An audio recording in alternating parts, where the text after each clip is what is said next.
Goulet.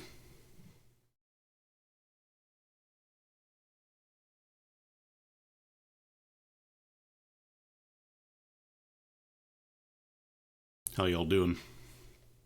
Yeah, did you know they made a second Under Night? It's wild. I need to unpause the game. There we go. I found it. Yeah, no. Astlibra Day is tomorrow. I'm real excited.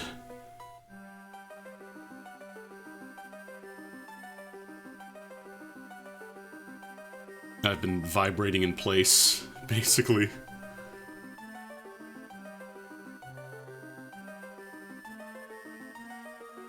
I think they announced it officially, like they said it was ready to go back in December, I think? Maybe January? I think it was December.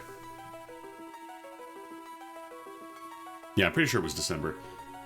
They officially announced that they were kind of like done and ready to start releasing back in December, and then this past week, and they were like, alright, it's coming out on Tuesday. I was like, yes, chef, thank you, chef. Because, I don't know if anybody here is aware, but I like Astlibra. It's a pretty good game.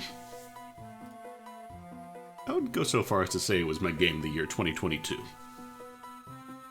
Not to be confused with game of the year 2023 Void Stranger. Play Tsukihime. Alright. Hopefully my controller's going to cooperate with me. I think the connector on the DS4 controller now is at the point where it's really loose. So hopefully it's not going to start wobbling around and disconnecting, but I might need to think about a new controller soon. Because I'm going to be honest, I want to be done with micro USB as a format. It sucks so bad, man. How's it going, Game Face? Micro USB was fine when, you know, nobody knew about how bad it was, but as the years went on, it's just like, okay, let's move on. Tsukihime is getting a global re-release. I know they're doing the remake, but... Or is it like a universal, like, simultaneous release for English and Japanese or something?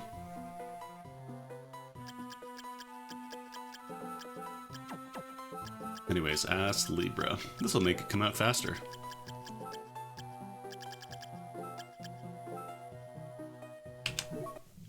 Okay, cool.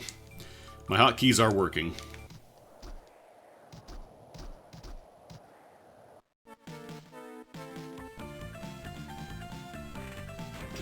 Yeah, TF2, I think it uses my descriptions, the ones that I submitted for... I want to say the Scout's the one where he doesn't wear a hat, and then the Cheater's Lament. The funny part is, I actually got caught by the first wave of people using the automated tool to get hats. So technically I didn't even have one the first time they gave them away. But then they gave them out a second time, so I got one. Kind of funny to me. Should I kill that Mimic for a little bit of XP? I probably should. Black Panther? Damn.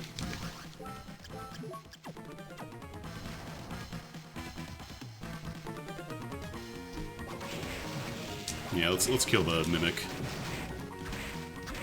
It takes like no damage. Like normally you're not supposed to be fighting Mimics at level 1, but we're now level 3. But yeah, the Hatless Scout and Cheater's Lament, those are both my descriptions in TF2. Technically, I'm in Team Fortress 2, the video game. I don't think my name was ever used, though. Like, it never actually shows up inside of the game, it's just a bit of trivia for the wiki, I guess.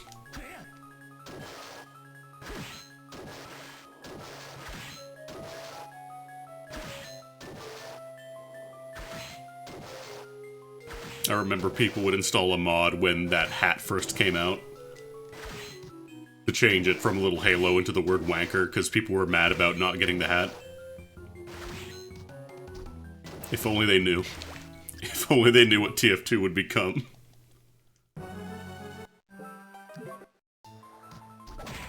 and how many hats would be added to the game. Because I don't think you can't sell the Cheater's Lament or anything. It's not like you can trade it. It's not like the Sam and Max head or the earbuds or anything like that. Or the Unusuals. God, Unusuals are such a mess. Start of everything, all the CSGO cosmetics. TF2. Probably equip this armor. A little bit of defense.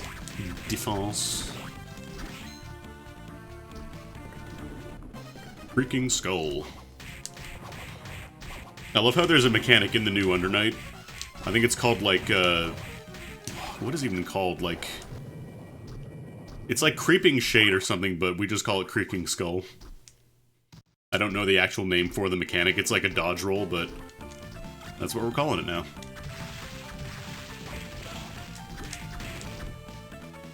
Ooh.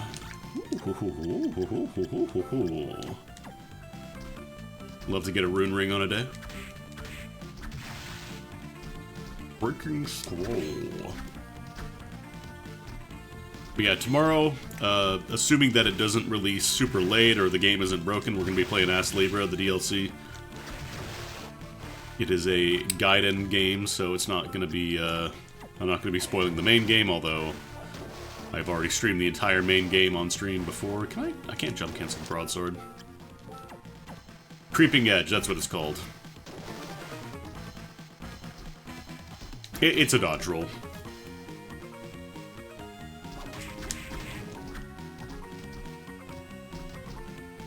But yeah, DLC's coming out tomorrow, supposedly. That's when Steam is saying, at least. Hopefully there's not going to be any show-stopping bugs, because I'm going to be honest, I just kind of want to sit down and play that, like, all day.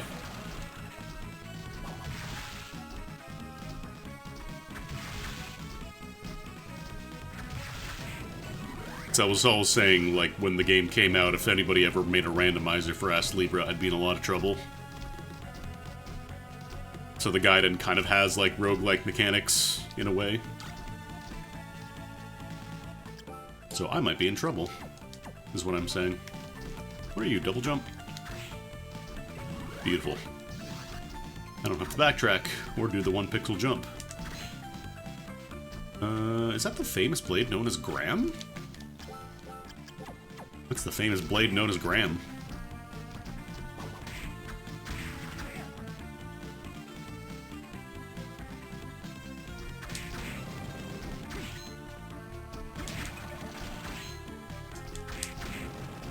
It is kind of wild how, like, both of my choices for Game of the Year are games that didn't really get, like, a ton of coverage. Between Astlibra and Void Stranger, like, Astlibra reviewed really well, so did Void Stranger, but, like, I don't know, it never got off to quite, like, Fear and Hunger levels. It never got picked up by any, like, really big YouTubers, at least not yet.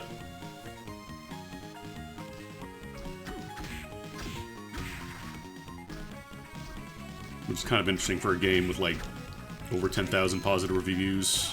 Overwhelmingly positive, whatever you want to call it.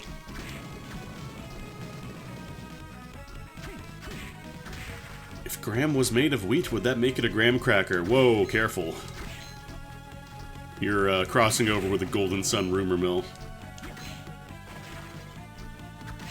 We already have a wheat sword, thank you very much. Probably should throw in the Mimic.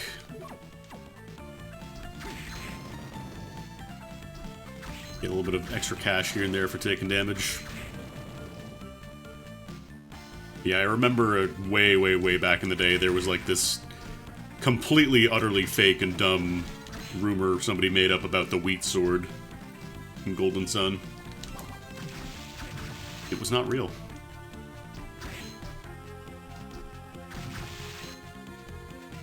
It's tomorrow. Astlibra is tomorrow. Or at least the DLC is tomorrow. The game itself is already out. You can play the entire game. If you want something to do until tomorrow, hey, you've got base game Astlibra. There you go. The DLC, it's like a side story. It takes place... God, I want to say... around, like, Chapter 5 of the main quest. Yeah, I gotta try Balatro at some point. I know that's... a lot of people I know have said it's very good. Still gotta get around to that at some point.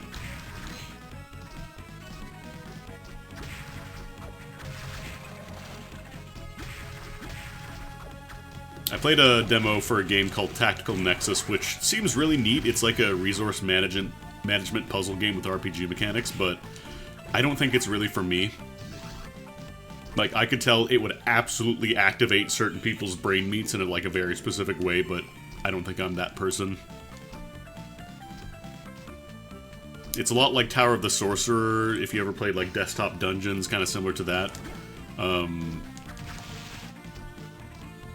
It's hard to explain, but it's kind of just like, there is, I guess you have to climb a tower, and there's a bunch of enemies in the way, and you fight them by just kind of bumping into them, and your stats determine the outcome. It's all deterministic, there's no randomness to it, you know exactly what's going to happen, the game tells you. And the idea is that you find pickups around the tower that give you extra, like, attack and defense and health ups and stuff. You find keys to unlock doors and stuff.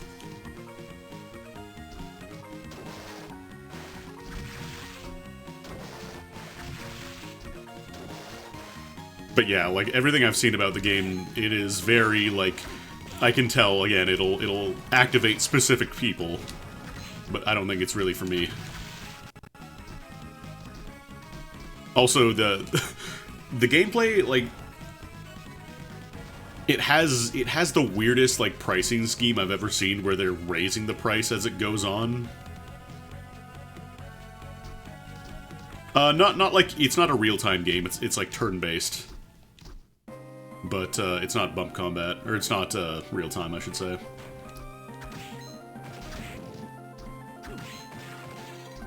Because I did like the first tower, and I thought, oh, this is kind of neat, but the problem is, like, the entire game is based around, like, once you clear towers, you get, like, meta progression items that let you have a permanent stat up in other areas, or you can redo the same tower with permanent stat ups, and the entire game is built around that. So you're kind of, like, bouncing around the entire game constantly thinking, okay, maybe I can do this with this now, maybe I can go do this, and it's very overwhelming. There is a lot of everything in that game. But yeah, I could see the gameplay itself is really neat, but the pricing scheme is really weird.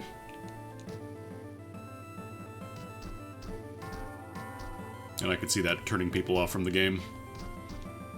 It's not even that they're like, oh, they're asking, you know, $30, $40 for this game. It's, you're allowed to charge whatever you want, and if your game, if you have that much fun with it, then it's absolutely worth spending that much on it, but I think a lot of people are used to games just being, like, dirt cheap.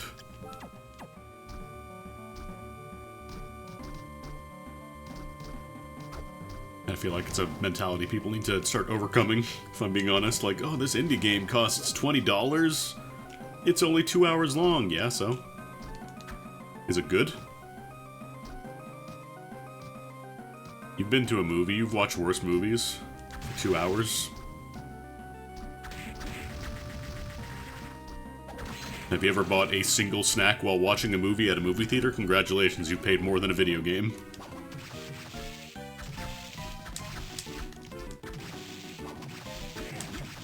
What nice Astlibra things are happening tomorrow? DLC's coming out.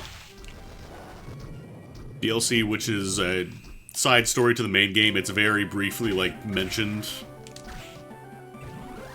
But, it's kind of like more of a roguelike thing as opposed to a structured storyline thing. Shane Space Katana.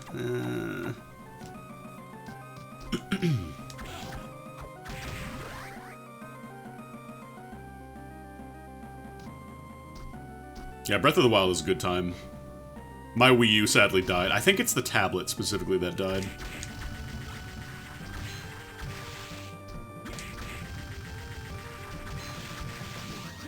Mimic. Vampire Survivors, like, I feel like people definitely were spoiled by that, because originally, yeah, it was just like a quick little thing that had, what was it, like 2 levels originally? It's just that the dev did well enough on it that he just kept adding more and more and more stuff.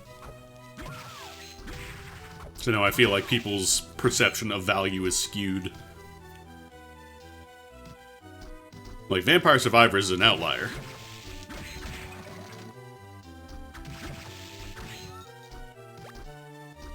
Most devs will not make enough money on their, you know, $3 game to really justify adding content like that constantly. Yeah, exactly. Vampires, Georg. They didn't even have vampires in the game. It's stupid. Stupid game. Dumb game. Yeah, Astlibra, like, it just absolutely hit me specifically in the best possible way.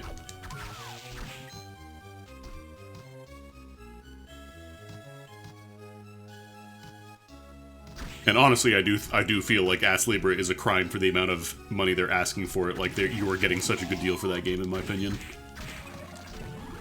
It is just like the most video game-ass video game that I played in 2022. Like, it is just pure and utter passion into a video game and nothing else. It is just the dev making the game that he wanted to do, with nobody telling him, oh, you can't do that.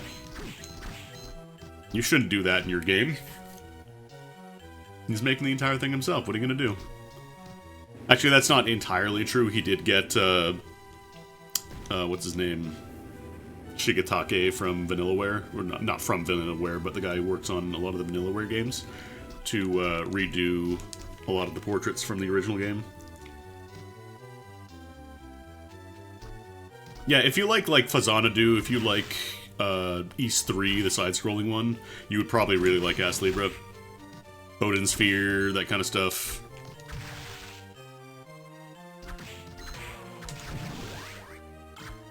And the thing is, like, $70, I know it is a lot for people having been used to, you know, $60 for the past, what, 20, 30 years? But, like, you have to consider back in, you know, the 90s, people were still charging $60, sometimes $70 for their console games. And, like, this is like $1990. This is like $1995.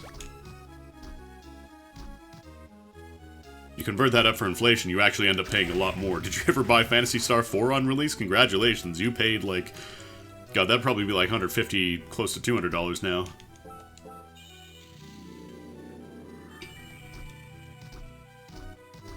Yeah, I don't think Odin Sphere ever got a re-release, did it? Muramasa also... I wonder if they'll ever do, like, a Vanillaware, like, side-scroller collection at some point. Because, was Dragon's Crown PS3 or PS4? I think that was PS3, right? Oh, for PS4. Yeah, I wonder if they'll ever do, like, a PC port. That'd be cool.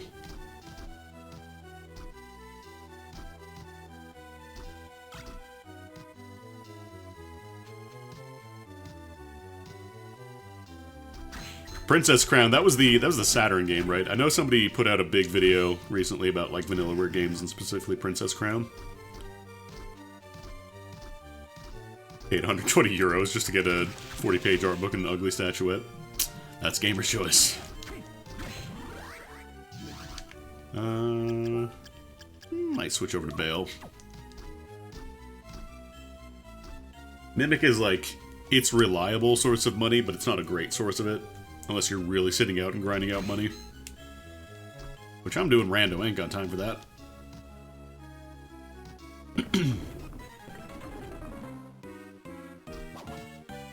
But I need a bullet soul. Yeah, Princess Crown is absolutely gorgeous. Especially when you consider that was a Saturn game, right? Saturn. Did it ever get a PlayStation 1 port as well?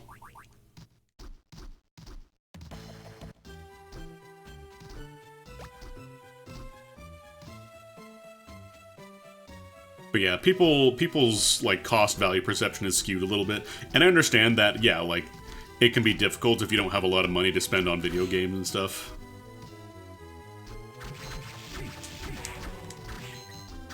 Like, I'm not about to shame people for being, oh, you can't afford that? That's too bad. Like, I get it. It's just been real rough the past few years. Everything is getting expensive now.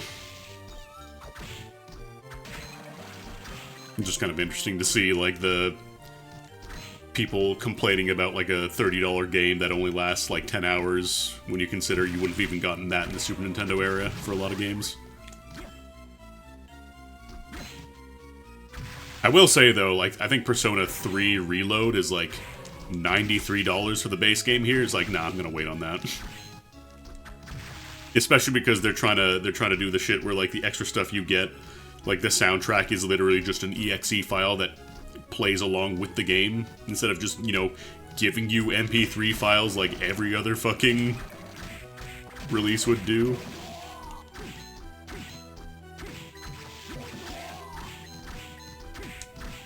It also helps that now it's a lot easier to get your games out as, like, a smaller dev. Like, Steam still takes a pretty big cut. I think it's still, like, what, 70-30? But at least, like, stuff like itch.io, yeah, you can just buy it directly from there. And that way they get as much profit as possible. A lot of times you even just get a Steam key straight up by buying it off itch.io, which is nice.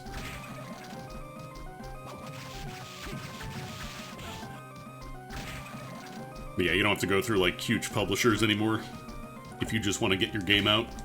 Or yeah, just be bad at video games and they last even longer. You're right, Jordan, you're so right. I know, didn't Vanillaware, they did, what was it? Grim Grimoire. They did a PC port of that last year, I think. Which is an interesting choice.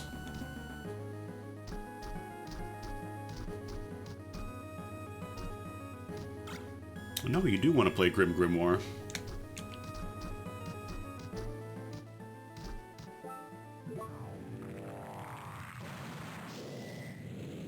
Yeah, Vampire Survivors, like, that never would have released because the game wasn't really done. Like, it was kind of... The first release was very much a proof of concept.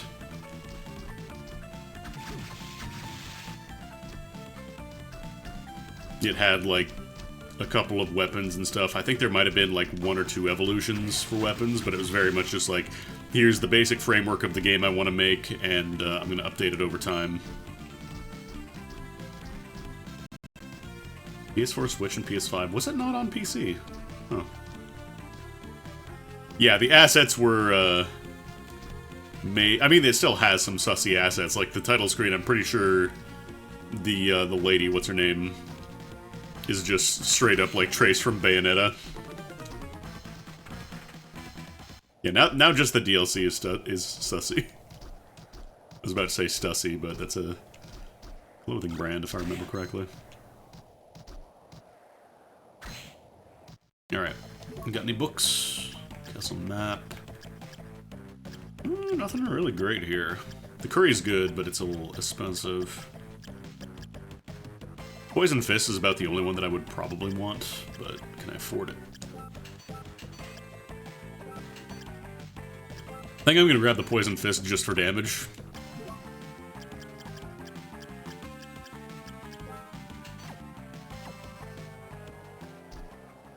Alright, so now we go for... I don't have slide... Oh no, I do have slide. I entered a fugue state in thinking about Astlibra, and now I can slide, hell yeah.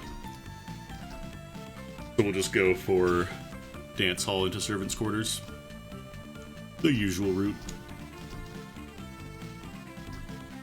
Poisson fish. A nice poisson avec ton poisson. Where Jaguar? Give me a wheel, I want Gladiator. Oh, Black Belt. Actually, no, I want to keep the Rune Ring. Black Belt is a really solid accessory if you don't already have Rune Ring, although it might be better off for now. Yeah, I think I'll actually use it now, because I don't really have any great bullet souls yet. It's a pretty beefy attack boost. The DLC is completely separate. Like, I've already done multiple full replaythroughs of Astlibra. One of them on the hardest possible difficulty. I did that on stream.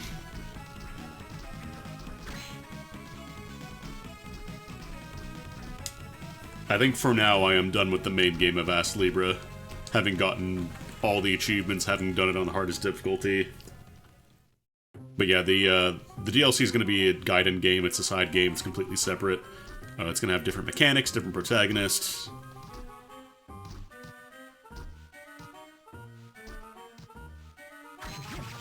And I am very excited for it. Death. Hey, what are you? Damn.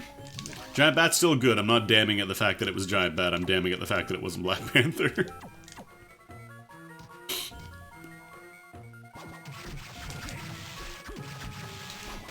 I really don't think I'd be able to justify a third attempted playthrough on the stream for Astlibra, because I started doing the first one.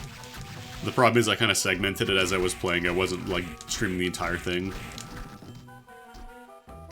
So I would kind of just jump in and out, and I don't think people were really down for that.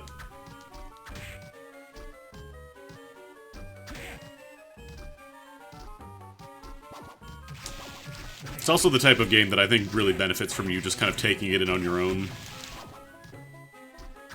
Because the intro to the game literally warns you, like, hey, it's like 20 minutes long and there's no gameplay here. Are you okay with that?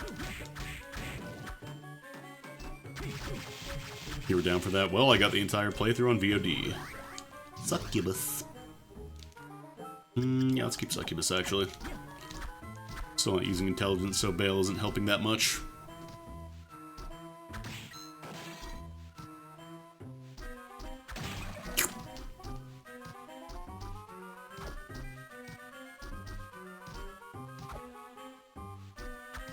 But yeah, a third time would probably be pushing it.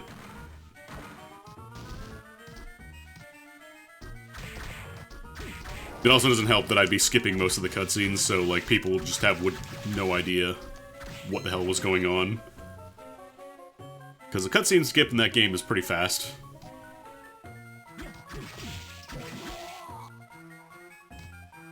Team Next Fest demo for a game that said, we know the intro's long, but you'll have no idea what's going on if you skip it. Oh, is that Demon Mail? That's a Demon Mail, baby. What even dropped that? Was that, the Butcher? I think it was. Hot damn. Well, we're good on defense. Could you imagine if it was a Flea Man that dropped it? I don't know, I feel like for a demo, you definitely want to try and get people in. Just run the risk of having people come in medias res at the risk of, you know, them just stopping playing your game. Because your story has to be really, really good.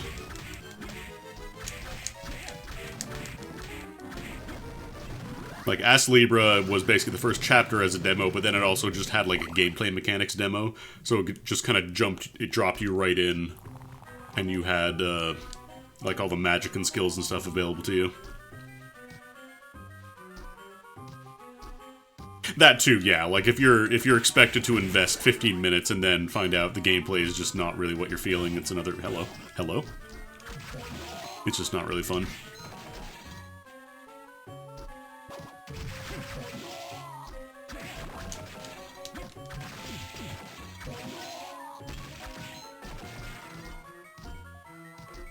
Like, I played some games where the gameplay was quite enjoyable, but then the story and just, like, all the dialogue was just the worst.